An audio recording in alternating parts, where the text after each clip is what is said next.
Rabbi shrahli sadri wa yassirli amri wahlul uqdatam min lisani yafqahu qawli. Rabbi yassir wa la tuassir wa tammim bil khair. Allahumma salli ala Muhammadin wa ala ali Muhammadin kama sallaita ala Ibrahim wa ala ali Ibrahim innaka Hamidum Majid. Allahumma barik ala Muhammadin wa ala ali Muhammadin kama barakta ala Ibrahim wa ala ali Ibrahim innaka Hamidum Majid. আজি আমি সূৰা তালাকত আল্লাহে কি কৈছে সেয়া জানিবলৈ চেষ্টা কৰোঁ আহক। এনে আমাৰ সমাজত বহুতো মানুহে ভাবে যে মুছলমান মানুহে কেৱল তেওঁৰ পত্নীক তালাক তালাক তালাক কৈ দিয়ে আৰু তেওঁলোকৰ মাজত তালাক অৰ্থাৎ ডিভোৰ্স হৈ যায়। কিন্তু আচলতে তালাকৰ বিষয়ে আল্লাহেনো কি কৈছে, ইয়াৰ সঠিক পদ্ধতি কি কৰা হয়, কি কৰিব লাগে, কি কৰিব নালাগে, এই সকলোবোৰৰ বিষয়ে জানো আহক। আউযু বিল্লাহি মিনাশ শাইতানিৰ ৰাজিম। বিসমিল্লাহিৰ ৰহমানিৰ ৰহিম। ইয়াত আল্লাহে কৈছে, হে নবী, তোমালোকে যেতিয়া তিৰোতাসকলক তালাক দিয়া, তেওঁলোকৰ ইদ্দতৰ প্ৰতি লক্ষ্য ৰাখি তালাক দিবা। ইদ্দতৰ সময়কাল সঠিকভাৱে গণনা কৰিবা আৰু তোমালোকৰ প্ৰভু আল্লাহৰ প্ৰতি ভয় ৰাখিবা। তোমালোকে তেওঁলোকক ঘৰৰ পৰা উলিয়াই নিদিবা আৰু তেওঁলোকেও যেন নিজে ওলাই নাযায়। পিছে তেওঁলোকে যদি অবৈধ অসৎ আচৰণ কৰে তেনেহ'লে অন্য কথা। এয়া আল্লাহে নিৰ্ধাৰণ কৰি দিয়া সীমা। যিজনে আল্লাহৰ নিৰ্ধাৰিত সীমা লংঘন কৰে সি নিজৰেই অনিষ্ট কৰে। তুমি নাজানা, হয়তো আল্লাহে ইয়াৰ পিছত মিলাপ্ৰীতিৰ কোনো ব্যৱস্থা উদ্ভাৱন কৰি দিব। পিছত তেওঁলোকৰ ইদ্দতৰ সময় উকলিবৰ হ'লে হয় তেওঁলোকক সৎভাৱে দাম্পত্য বান্ধোনত ৰাখিবা, নাইবা ভালভাৱে তেওঁলোকৰ লগত দাম্পত্য সম্পৰ্ক ছেদ কৰিবা আৰু তোমালোকৰ মাজৰ দুজন ন্যায়পৰায়ণ মানুহক সাক্ষী ৰাখিবা। হে সাক্ষীদ্বয়, তোমালোকে আল্লাহৰ উদ্দেশ্যে সঠিকভাৱে সাক্ষ্য দিবা।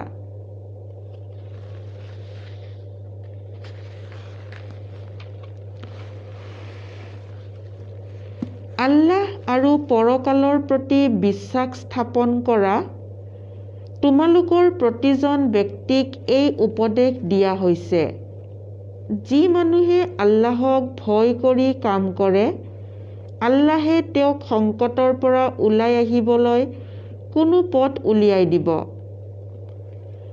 আৰু তেওঁক এনে উৎসৰ পৰা জীৱিকা দান কৰিব যি উৎস সম্পৰ্কে তেওঁ কল্পনাই কৰিব নোৱাৰে। আল্লাহৰ ওপৰত ভৰসা কৰা মানুহৰ বাবে আল্লাহে যথেষ্ট। আল্লাহে নিজ উদ্দেশ্য পূৰ্ণ কৰিবই। আল্লাহে প্ৰতিটো বস্তুৰ বাবে এটি নিৰ্দিষ্ট মাত্ৰা নিৰ্ণয় কৰি ৰাখিছে। তোমালোকৰ যিসকল স্ত্ৰী ঋতুমতী হোৱাৰ পৰা নিৰাশ হৈছে, তেওঁলোকৰ সম্বন্ধে যদি তোমালোকৰ মনত কোনো ধৰণৰ সন্দেহ জাগে, তেনেহ'লে তেওঁলোকৰ ইদ্দতকাল 3 মাহ আৰু যিসকল এতিয়াও ঋতুমতী হোৱা নাই তেওঁলোকৰ ক্ষেত্ৰতো এই নিৰ্দেশ। গৰ্ভৱতী তিৰোতাৰ ইদ্দতকালৰ সীমা হ'ল সন্তান প্ৰসৱ কৰালৈকে।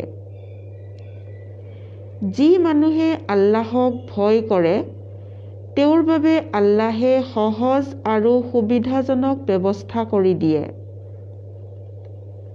এয়া আল্লাহৰ বিধান। এই বিধান তেওঁ তোমালোকলৈ অৱতাৰণ কৰিছে। যি মানুহে আল্লাহক ভয় কৰে তেওঁৰ তেওঁ তেওঁৰ দুখ ক্ৰুটিবোৰ দূৰীভূত কৰি দিয়ে আৰু তেওঁক ভাল প্ৰতিদান দিব।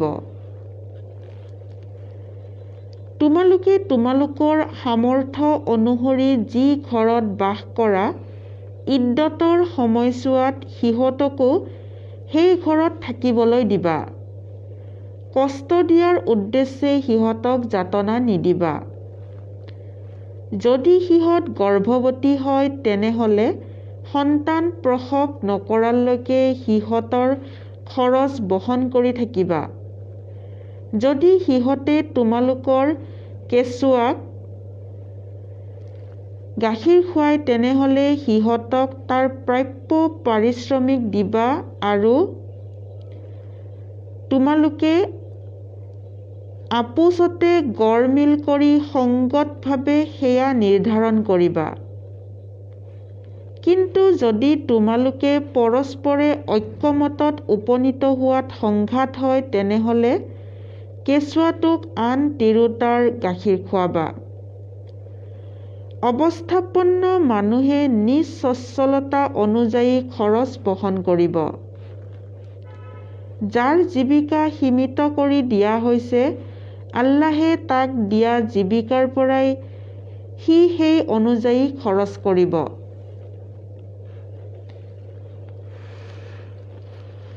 আল্লাহে যাক যিমান দিছে তাতোকৈ বেছি ব্যয় বহন কৰাৰ ভাৰ তেওঁ কাৰো ওপৰত জাপি নিদিয়ে। অস্বচ্ছলতাৰ পিছত আল্লাহে স্বচ্ছলতা দান কৰাটো অসম্ভৱ নহয়। এয়া আমাৰ সূৰা তালাকৰ প্ৰথম ৰুকুটো পঢ়া হ'ল। প্ৰথম ৰুকুটোত আল্লাহে আমাক কি কি উপদেশ দিছে, কি কি কৰিব দিছে নিশ্চয় আপোনালোকে বুজি পাইছে। আমাৰ সমাজত কিমান ভুল ধাৰণা আছে চাওকচোন। আজিকালিও বহুত মানুহৰ ধাৰণা যে আমাৰ মুছলিম মানুহখিনিয়ে যদি তেওঁৰ ৱাইফক, তেওঁৰ তিৰোতাজনীক যদি কৈ দিয়ে তালাক তালাক তালাক, 3 বাৰ যদি একেলগে কৈ দিয়ে, বহুতেই ভাবে যে তেওঁলোকৰ তালাক হৈ গ'ল, তেনেকৈ ভাবে। কিন্তু আল্লাহে তালাক সম্পৰ্কে সম্পূৰ্ণ বিৱৰণ কোৰাণত দিয়ে থৈছে। কিন্তু আমাৰ মানুহখিনিয়ে সেইখিনি বুজি পোৱা নাই এতিয়ালৈকে। সেয়েহে আল্লাহৰ ওচৰত দোৱা কৰোঁ যাতে আল্লাহে আমাক সকলোকে কোৰাণ বুজি পঢ়াৰ তৌফিক দান কৰে। আমিন। এতিয়া দ্বিতীয় ৰুকুটোত আল্লাহে কি কৈছে আমি পঢ়োৱা হওক। অনেক জাতিয়ে সিহঁতৰ প্ৰভু আৰু ৰচুলসকলৰ আইন বিধানৰ বিদ্ৰোহাচৰণ কৰিছিল। সেয়ে আমি সিহঁতৰ পৰা কঠোৰভাৱে হিচাপ লৈছিলোঁ আৰু সিহঁতক কঠিন শাস্তি দিছিলোঁ। এয়া আল্লাহে কৈ আছে। সিহঁতে নিজ কৰ্মৰ ফল ভোগ কৰিলে আৰু ক্ষতিয়ে ক্ষতি হ'ল সিহঁতৰ কৰ্মৰ পৰিণাম। আল্লাহে সিহঁতৰ কাৰণে কঠোৰ শাস্তি প্ৰস্তুত কৰি ৰাখিছে। গতিকে হে বিশ্বাস স্থাপনকাৰী বোধসম্পন্ন লোকসকল, তোমালোকে আল্লাহক ভয় কৰা। আল্লাহে তোমালোকৰ প্ৰতি অৱতীৰ্ণ কৰিছে এটি বাৰ্তা, এজন ৰচুল, যিজনে তোমালোকক আল্লাহৰ সুস্পষ্ট উপদেশমূলক বাণীসমূহ পাঠ কৰি শুনাইছে, যাতে তেওঁ বিশ্বাস স্থাপন কৰা আৰু সৎকৰ্ম কৰা লোকসকলক ঘোৰ অন্ধকাৰৰ পৰা উলিয়াই পোহৰলৈ আনিব পাৰে। যিজনে আল্লাহৰ প্ৰতি বিশ্বাস স্থাপন কৰে আৰু সৎকৰ্ম কৰে, আল্লাহে তেওঁক এনে জান্নাতত প্ৰৱেশ কৰাব য'ত নিজৰাবোৰ প্ৰবাহিত হৈ থাকে। তাত তেওঁলোক চিৰকাল বাস কৰিব। এনে মানুহৰ বাবে আল্লাহে অতি উত্তম জীৱিকা ৰাখি থৈছে। সেইজনেই আল্লাহ যিজনে 7খন আকাশ সৃষ্টি কৰিছে আৰু তেনেকৈ পৃথিৱীও সৃষ্টি কৰিছে। এইবিলাকৰ মাজতে তেওঁৰ বিধান অৱতীৰ্ণ হয়।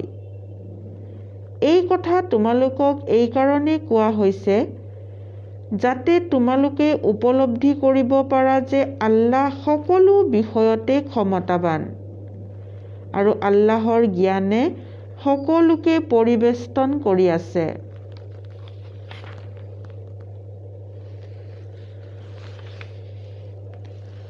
গতিকে এয়া আছিল সূৰা তালাক।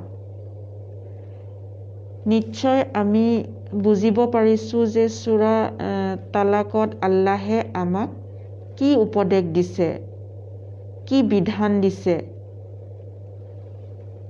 আল্লাহে যেন আমাক এনেকৈ আৰু কোৰাণ বুজি পঢ়াৰ তৌফিক দিয়ে।